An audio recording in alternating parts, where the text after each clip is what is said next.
بسم اللہ الرحمن الرحیم۔ حضرت ابو ہریرہ رضی اللہ تعالیٰ عنہ فرماتے ہیں،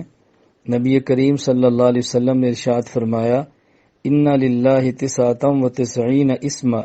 مئۃ الا واحدہ من احصاها دخل الجنہ۔ جو شخص اللہ رب العزت کے جو 99 نام ہیں ان کو یاد کرے گا وہ جنت میں داخل ہوگا۔ یہ حدیث جامع ترمذی کتاب الدعوات میں موجود ہے۔ جن 99 اسماء حسنہ کے اس حدیث مبارک میں ذکر ہے کہ جس کو یاد کرنے سے جنت کی بشارت دی گئی ہے، وہ 99 اسماء گرامی یہ ہیں: هو اللہ الذی لا الہ الا هو الرحمن الرحیم، الملک القدوس السلام المؤمن المہیمن العزیز الجبار المتکبر، الخالق البارئ المصور الغفار القہار، الوهاب الرزاق الفتاح العلیم القابض الباسط الخافض الرافع، المعز المذل السمیع البصیر الحکم العدل اللطیف الخبیر، الحلیم العظیم الغفور الشکور العلی الکبیر الحفیظ المقیت، الحسیب الجلیل الکلیم الرقیب المجیب الواسع الحکیم،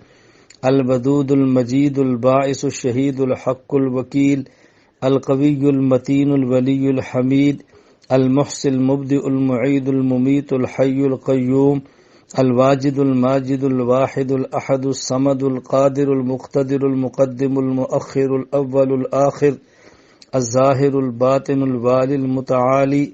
البر التواب المنتقم العفو الرؤوف، مالک الملک ذو الجلال والاکرام، المقسط الجامع الغنی المغنی المانع الضار النافع النور الہادی، البدیع الباقی الوارث الرشید الصبور۔ یہاں مزید 2-3 باتیں ذہن نشین فرما لیں۔ نمبر 1، ان اسماء حسنہ کو 2 طرح سے پڑھ سکتے ہیں۔ نمبر 1، بغیر یا حرف ندا کے، جیسے میں نے ابھی پڑھے ہیں، هو اللہ الذی لا الہ الا هو۔ دوسرا طریقہ ہے یا حرف ندا کے ساتھ، یا من هو اللہ الذی لا الہ الا هو، یا رحمان، یا رحیم، یا ملک، یا قدوس، یا سلام،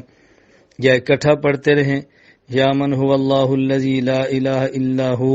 یا رحمان، یا رحیم، یا ملک، یا قدوس، یا سلام۔ جب یا کے ساتھ پڑھیں تو پھر الرحمن، الملک، القدوس یہ الف لام نہ پڑھیں، یا رحمان، یا رحیم، یا ملک یوں پڑھیں۔ اور تیسری بات کہ یہ جو اسماء حسنہ 99 احادیث میں آئے ہیں کہ اللہ تعالیٰ کے 99 نام ہیں، جو شخص یاد کرے گا وہ جنت میں داخل ہوگا، اس کا مطلب یہ ہرگز نہیں ان 99 ناموں کے علاوہ اللہ تعالیٰ کے مزید صفاتی نام نہیں، بلکہ اس کا معنی یہ ہے کہ وہ 99 نام جس پر یاد کرنے کا حدیث پاک میں وعدہ ہے کہ اللہ جنت عطا فرمائیں گے، وہ نام جن کے یاد کرنے پر جنت کا وعدہ ہے حدیث پاک میں، وہ یہ 99 نام ہے۔ یہ معنی نہیں کہ اس سے زائد نام نہیں ہے۔ اللہ تعالیٰ توفیق عطا فرمائے تو اللہ تعالیٰ کے 99 اسماء حسنہ کو یاد بھی کرنا چاہیے اور ان کو پڑھتے بھی رہنا چاہیے۔